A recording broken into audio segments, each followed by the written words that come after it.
न जाने कैसी लड़की है ये। मीरा को तो मैंने सुबह ही बोला था कि खाना बनाने के बाद शाम के लिए उपले निकाल कर रख दे, लेकिन मेरी बात तो जैसे इसके समझ ही नहीं आती है। अब मुझे ही ऊपर कोठे पर रखे उपले उतारने होंगे। चलो अब ऊपर से उतार ही लाती हूँ। तभी यशोदा का पैर जलती हुई गर्म आग पर पड़ जाता है। आ, आ, हे भगवान, ये नीचे क्या रखा हुआ था? मेरा तो पैर ही जल गया। ये तो पूरे पैर में जलन हो रही है। ये सब उस मीरा का ही किया धरा है। दो बहनें तो बाप की तबीयत का बहाना बनाकर मायके भाग गई, दो बीमारी का कहना बनाकर अपने घर में पड़ी है। और इस मीरा को तो ढंग से काम भी नहीं आता। सारा दिन इसके साथ मिलकर काम करवाओ तब जाकर काम करती है। क्या फायदा ऐसी बहुओं का। अब तो और ज्यादा जलन होने लगी। आज तो इस मीरा को नहीं छोड़ूंगी मैं। इसी की वजह से मेरा पैर जला है। मीरा, अरे ओ मीरा, कहाँ है तू? रुक, अभी तुझे बताती हूँ। जी माँ जी, क्या बात है? आप इतना क्यों चिल्ला रही हैं? अरे करमजली, तूने तो आज मेरा पूरा पैर ही जला डाला। रुक, अभी तुझे बताती हूँ। ये ले, आज तो मेरा सारा गुस्सा तुझ पर ही उतार दूंगी। माँ जी, मुझे मत मारो, छोड़ दो माँ जी। मुझे लग रही है माँ जी, प्लीज मुझे छोड़ दो। आखिर आप मुझे इतना क्यों मार रही हैं? अरे करमजली, तूने चूल्हे की आग को बाहर निकाल कर रख दिया था ना, जिसकी वजह से मेरा पैर ही जल गया। अब तो मेरा चलना भी दुश्वार हो जाएगा। लेकिन माँ जी, मैंने तो चूल्हे से बाहर कोई राख नहीं निकाली थी। ये तो और ज्यादा जलन होने लगी। और तू बकवास बंद कर और जाकर जलने वाली क्रीम लेकर आ और मेरे पैरों में जल्दी से लगा, नहीं तो पैर में छाले पड़ जाएंगे। कुछ दिनों बाद। ये तुम क्या बोल रही हो यशोदा? अभी इन सभी की नई नई शादी हुई है और तुम इन्हें मायके भगा रही हो? मुझे कुछ नहीं सुनना। अगर किसी ने इन पांचों को यहाँ पर रखने की कोशिश की तो मैं खुद ये घर छोड़कर चली जाऊंगी। नहीं माँ, आप कहीं नहीं जाएंगी। हाँ, हम अपनी माँ को कहीं नहीं जाने देंगे। अगर माँ ही यहाँ नहीं रहेंगी तो हम अपनी पत्नियों को यहाँ रखकर क्या करेंगे? हाँ भैया, आप ठीक कहते हो, हमारी माँ कहीं नहीं जाएंगी। भाभी और मीरा, आप सभी को जाना ही होगा। हम अपनी माँ को दुख में नहीं देख सकते। ठीक है, जब आप सभी का यही फैसला है तो हम चली जाती हैं। हाँ दीदी, आप ठीक कहती हैं। चलो मीरा, हम अपना सामान पैक कर लेते हैं। इस तरह से वो तीनों अपने मायके जाकर सब कुछ बता देती है। लेकिन नंद किशोर जी ने जब अपनी मजबूरी बताई तो वो वहां भी नहीं रुक पाई। अब वो पांचों अपने पिताजी से झूठ बोलती हैं कि वो अपने ससुराल ही चली जाएंगी और मार पीट सहकर अब वो वहीं रह लेंगी। लेकिन सच्चाई तो ये थी कि वो सभी अपना सामान लेकर सड़क पर बैठी रो रही थी। अरे बेटी, तुम लोग इस रोड पर बैठकर क्यों रो रही हो? तुम सभी के साथ कुछ हुआ है क्या? हाँ काकी, हमारे ससुराल वालों ने हमें घर से भगा दिया और मायके में पापा जी की मजबूरी देखकर हम रोड पर आ गई हैं। ओह, ये तुम लोगों के साथ बहुत बुरा हुआ। तुम सब एक काम करो ना, अपना सामान उठाओ और मेरे साथ चलो। मैं अपने घर पर अकेली ही रहती हूँ, तुम सब मेरे साथ ही रहना। इस तरह से वो पांचों बहनें काकी के घर की तरफ निकल जाती हैं। लेकिन अब सवाल ये था कि खुद के ससुराल वालों ने उन्हें नहीं देखा तो कोई अनजान उन्हें ज्यादा दिन अपने घर में रहने देगा? क्या काकी उन्हें अपने मतलब के लिए घर ले जा रही थी? आगे उन बहनों के साथ क्या होने वाला है? आखिर उन सभी ने तरबूज की खेती करके तरबूज और मिल्क का टेस्टी जूस, तरबूज की मिठाई, तरबूज से फ्रेश क्रीम कैसे बना ली, तरबूज से फेस क्रीम कैसे बना ली और खुद ऐसा बिजनेस खड़ा कर दिया जिसकी चर्चा शहर में भी होने लगी थी। पूरी कहानी को समझने के लिए चलिए शुरू से देखते हैं। मेरी तो किस्मत ही खराब है जो इस उम्र में भी अभी चूल्हा चौका करना पड़ रहा है। एक दिन खाना ना बनाओ तो सभी लोग घर में पूरा दिन भूखे रह जाएंगे। पता नहीं कब तक मुझे ये सब करना पड़ेगा। अरे यशोदा, खाना हो गया हो तो जल्दी यहाँ पर ले आओ। हम सभी कब से तुम्हारा इंतजार कर रहे हैं। हाँ ले आई। मैं चावल और रोटी भी ले आती हूँ, फिर आपको परोस देती हूँ। हाँ जल्दी करो माँ, बड़ी तेज की भूख लगी है।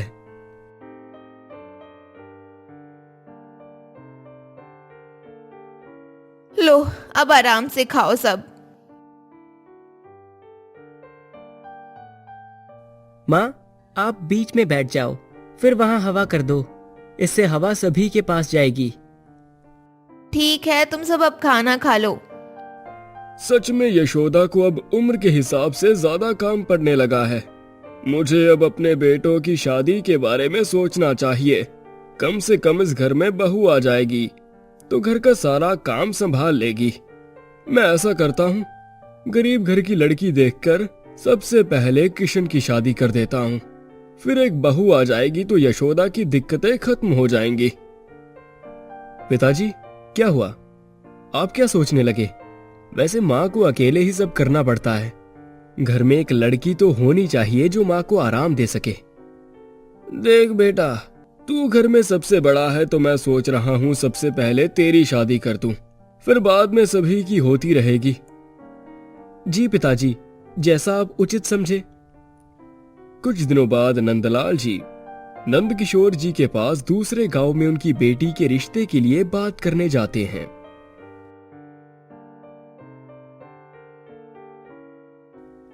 क्यों नहीं, लेकिन पहले थोड़ा पानी पी लीजिए, फिर आराम से बात करते हैं।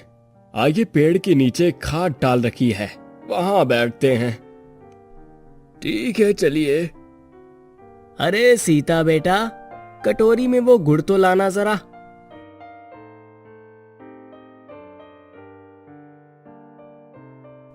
अरे भैया, इसकी क्या जरूरत थी?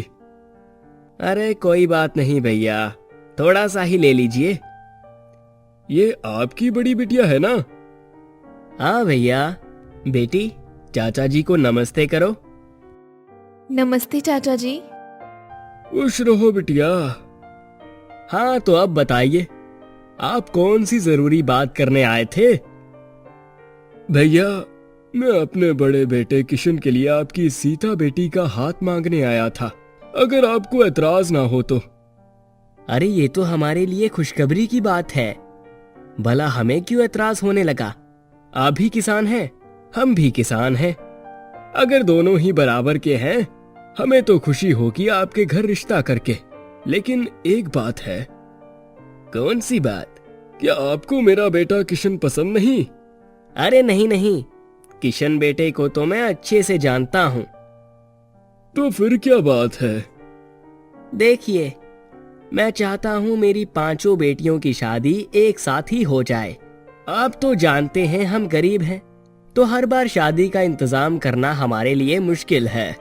इसलिए मैंने सोचा है, अगर आपके 5 बेटों से मेरी 5 बेटियों की शादी हो जाए तो बहुत अच्छा रहेगा। यह तो और भी खुशी की बात है। हमें तो इस बारे में कोई भी एतराज नहीं है। बस एक बार मैं अपने 5 बेटों से बात कर लेता हूँ, फिर आपको पक्की बात बताता हूँ। ये भी ठीक है, कोई बात नहीं, आप आराम से बता देना।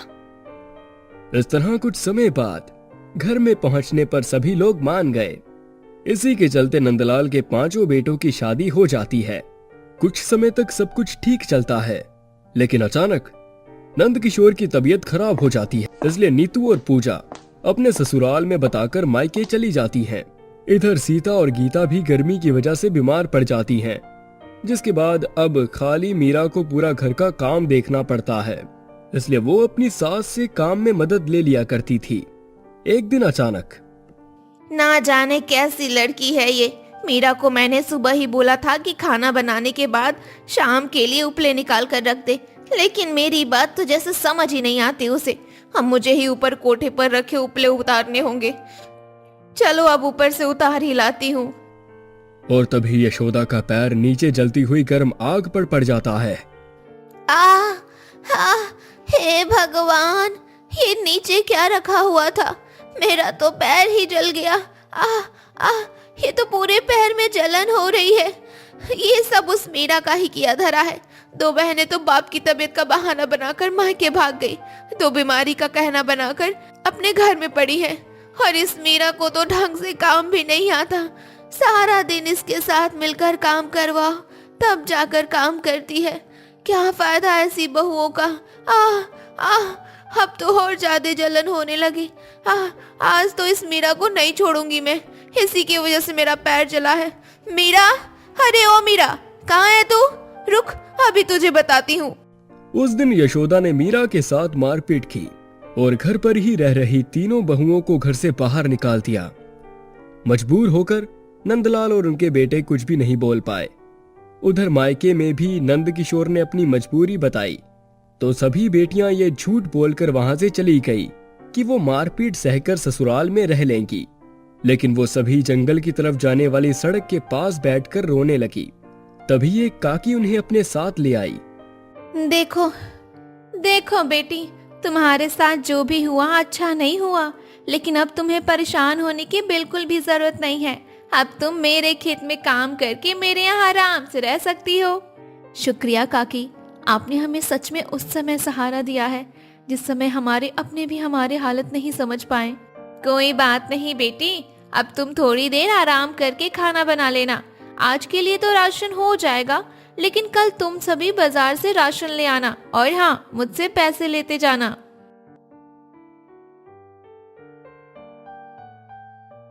आज काकी की वजह से हमारे पास आशियाना है। हाँ दीदी, लेकिन अकेले काकी कब तक हमारा खर्चा उठाएंगी? हाँ गीता, ये तो बात तुमने सही कही। दीदी, काकी ने राशन के साथ हमें कुछ फल भी खरीदने के लिए कहा था, तो हम कौन सा फल लें? वो देखो, उस ठेले पर तरबूज बिक रहे हैं, हम उसे ही खरीद लेंगे।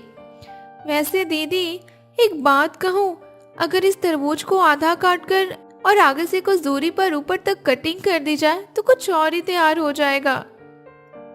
क्या तैयार हो जाएगा दीदी, जरा हमें भी तो बताओ। अरे वो हेलमेट। धत पगली, ये फल है, कोई प्रोडक्ट नहीं है।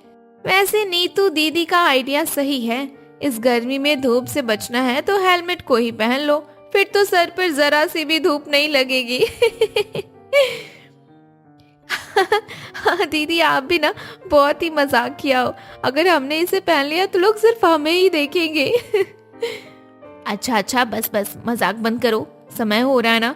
नीतू, तुम जाओ एक तरबूज ले लो, तब तक हम घर के लिए राशन ले आते हैं। ठीक है दीदी। चलो, अब राशन तो ले ही लिया, अब नीतू तरबूज लेकर आ जाए, फिर हम घर चलते हैं। लो, नीतू भी आ गई। दीदी, मैं तरबूज ले आई। अरे नीतू, पहले तो इस ठेले पर भीड़ नहीं थी, अचानक इतने ग्राहक कैसे आ गए? पता नहीं दीदी, जब मैं तरबूज लेने गई थी तो तभी बहुत सारे लोग तरबूज लेने वहां पर पहुंच चुके थे। इसका मतलब है कि इस गर्मी के मौसम में लोग ठंडे तरबूज ज्यादा पसंद कर रहे हैं। हाँ दीदी, मैंने सुना है इसे खाने से पेट में ठंडक रहती है। हाँ दीदी, और कोई कोई तरबूज तो एकदम मीठे और टेस्टी भी लगते हैं। अच्छा दीदी, ये हमारा वाला तरबूज मीठा तो होगा ना? हाँ जरूर होगा, क्योंकि जो लोग तरबूज टेस्ट कर रहे थे वे बता रहे थे कि बहुत मीठे तरबूज है। वैसे हम सभी तरबूज की खेती करें तो कैसा होगा? ये तो अच्छा आइडिया रहेगा, लेकिन काकी से बात करनी पड़ेगी। दीदी, हम तरबूज उगाकर क्या करेंगे? नीतू, हम तरबूज नहीं बल्कि उसका रस निकाल कर बेच सकते हैं। अगर हमारी बिक्री हुई तो कम से कम हम अपना खर्चा तो निकाल ही लेंगे। हाँ दीदी, आप ठीक कहती हो। आज हम सब काकी से इस बारे में बात करेंगे। अगले दिन सभी ने काकी से बात की और तरबूज की खेती शुरू कर दी।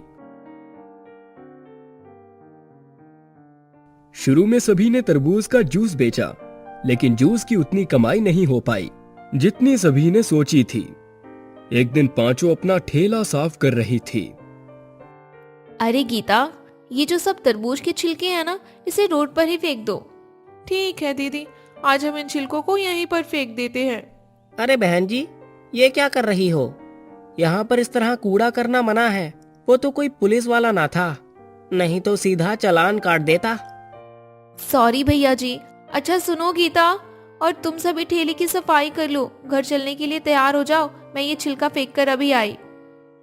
ठीक है दीदी। बाप रे, इसमें तो पहले से ही इतने छिलके पड़े हैं। काश इन छिलकों का कुछ उपयोग हो पाता। खैर, अब चलती हूँ, घर के लिए भी तो लेट हो रहा है ना। घर पहुंचने के बाद अच्छा गीता, मेरे मन में दुकानदारी को बढ़ाने का एक जुगाड़ आया है। कैसा जुगाड़ दीदी, जरा हमें भी तो बताओ। मैं सोच रही थी जैसे कद्दू से मिठाई बन सकती है, वैसे ही हम तरबूज के अंदर वाली बीज परत से भी मिठाई बना सकते हैं ना। अरे हाँ, ये तो मस्त जुगाड़ है और हम उसे बेच भी सकते हैं। लेकिन दीदी, ये बनता कैसे है? अरे बहुत आसान है। तरबूज की बीज की परत को टुकड़ों में काटकर गर्म पानी में उबालना होता है और फिर उसे चाशनी में डालकर उबाल दो। इसके अलावा स्वाद के लिए इसमें इलायची और दूसरी चीजें भी उबाल सकते हो, जिससे मिठाई का स्वाद दोगुना हो जाए। फिर तो ठीक है, आप इस मिठाई को बना ही लो अब। कुछ दिनों बाद सभी ने मिठाई बनाकर ठेले पर बेची तो लोग उसे खूब खरीदने लगे।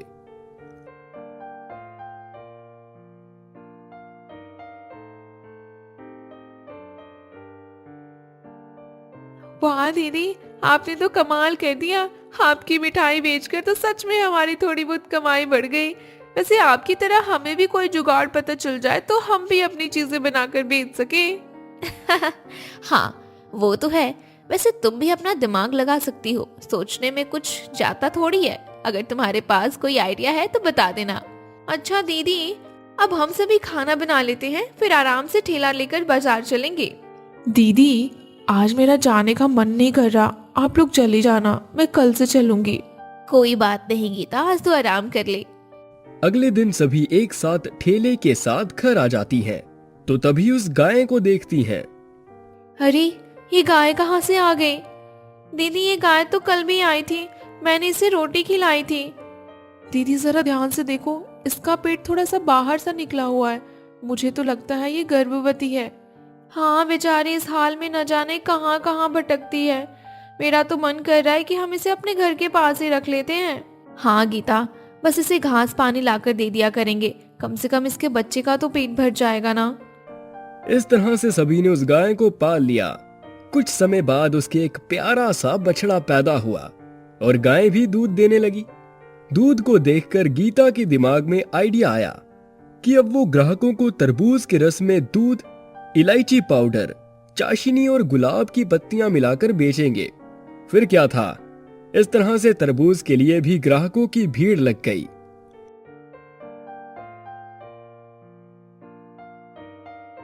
मान गए गीता, आखिर तुमने भी अपना जुगाड़ दिखा दिया। हाँ दीदी, आखिर बहन किसकी हूँ। वैसे दीदी, आपने सच कहा था, सोचने और चिंतन करने से दिमाग में जुगाड़ बहुत से आ जाते हैं। आज और अभी मेरे दिमाग में एक जुगाड़ आया है। लो, अब नीतू दीदी ने भी कुछ सोच लिया। अरे सोच लिया है तो फिर बताने में देरी क्यों? तुम भी बता दो, तुमने क्या सोचा है? दीदी, मैं सोच रही थी जैसे आप तरबूज के बीज के हिस्से से मिठाई बनाती हो, क्यों ना हम उसी हिस्से से अचार बनाकर देखें। बनाकर देखें क्यों? अरे समझ लो बन गया। अब मूली, गाजर, सलजम इन सभी के अचार बन जाते हैं, तो फिर तरबूज का क्यों नहीं बनेगा? तो फिर ठीक है, कुछ दिन बाद हमारे ठेले पर अचार भी बिकने लगेगा। लेकिन ये अचार बनेगा कैसे? इसमें भी वही सब चीजें डलती हैं जो बाकी अचार में डाली जाती होंगी। बस पहले तुम तरबूज के बीच वाले छिलके को सुखा लेना, फिर इसके मसाले तैयार कर लेना, जैसे सौंफ, कलौंजी, मेथी दाना, लाल मिर्च पाउडर। फिर इन्हें सभी को सूखे छिलके में मिक्स करके सरसों के तेल में डुबा लेना। हाँ, ये ठीक रहेगा। इस तरह अब सभी लोग 3 से 4 चीजें बेचने लगे। अरे पूजा, तुझे कितनी बार बोला है अपना मुंह ढक लिया कर। देख तो, तेरे चेहरे पर लगातार धूप पड़ रही है और तेरा चेहरा काला सा पड़ता जा रहा है। अरे दीदी, काले होने से क्या होता है, बस चेहरे पर फ्रेशनेस दिखनी चाहिए। हाँ, ये भी सही है। तो तू कोई क्रीम क्यों नहीं खरीद लेती है जिससे तेरे चेहरे की फ्रेशनेस बनी रहे? नहीं दीदी, क्रीम क्या, बाहर हर चीज तो बिकती है, सब में मिलावट होती है, इसलिए मुझे स्किन का कोई भी प्रोडक्ट लेने में अच्छा नहीं लगता। हाँ, ये तो सही बात है, मेरी भी यही सोच है। अच्छा, अब घर चलने का समय हो गया है। कुछ तरबूज बचे हैं, तो उन्हें घर पर ले जाकर खा लेते हैं हम लोग। ठीक है।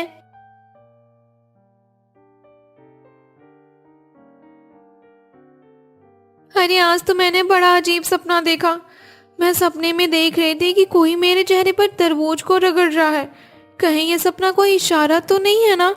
अरे हाँ, जिस तरह एलोवेरा के पौधे से फ्रेश क्रीम बन जाती है, वैसे ही तरबूज के बीज के छिलके से भी तो क्रीम बनाई जा सकती है ना।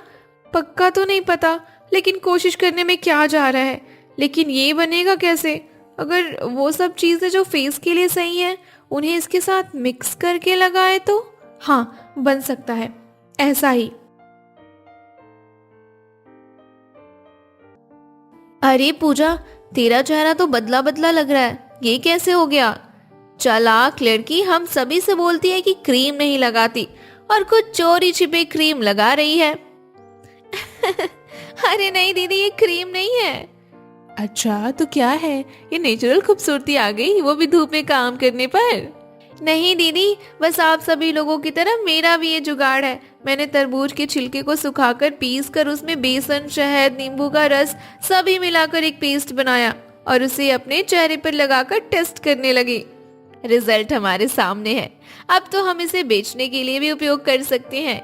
हाँ दीदी, हम इसे बेच भी सकते हैं। एक दिन उनके पास एक ग्राहक आ जाता है। अरे मेरा मतलब ऐसे तरबूज जो तुरंत खेत से तोड़कर लाए गए हों। अगर है तो बताओ, मैं ताज़ा तरबूज का रस पीना चाहता हूँ। इसके बदले में मैं तुम्हें ज्यादा पैसे दे सकता हूँ। जी नहीं, ऐसा तो कोई तरबूज नहीं है हमारे पास। चलिए ठीक है, कोई बात नहीं, अब मैं चलता हूँ। दीदी, आपको कुछ पता चला? नहीं, तो क्या कहना चाहती है? मैं ये कहना चाहती हूँ, उस ग्राहक की बातों से मुझे एक आइडिया मिल गया। तू ही बाकी रह गई थी। अब लगता है तू भी कोई जुगाड़ बताने वाली है। हाँ दीदी, देखो, अगर हम अपने तरबूज के खेत पर कुछ ऐसा बनाएं जिसमें शॉप और फार्म हाउस दोनों की फील आए, मतलब हम लोगों को फार्म हाउस में ये सुविधा देंगे कि अपने हिसाब से तरबूज तोड़ लो या उसका जूस बनवा लो, लेकिन उसकी कीमत हम ज्यादा रखेंगे क्योंकि वो सब फ्रेश और लाइव होगा ना।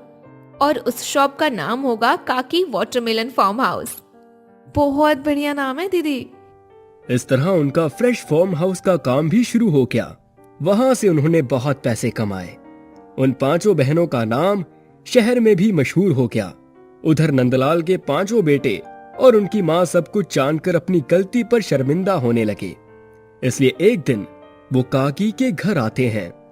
वहां पांचों बहनें और काकी पहले से मौजूद थी।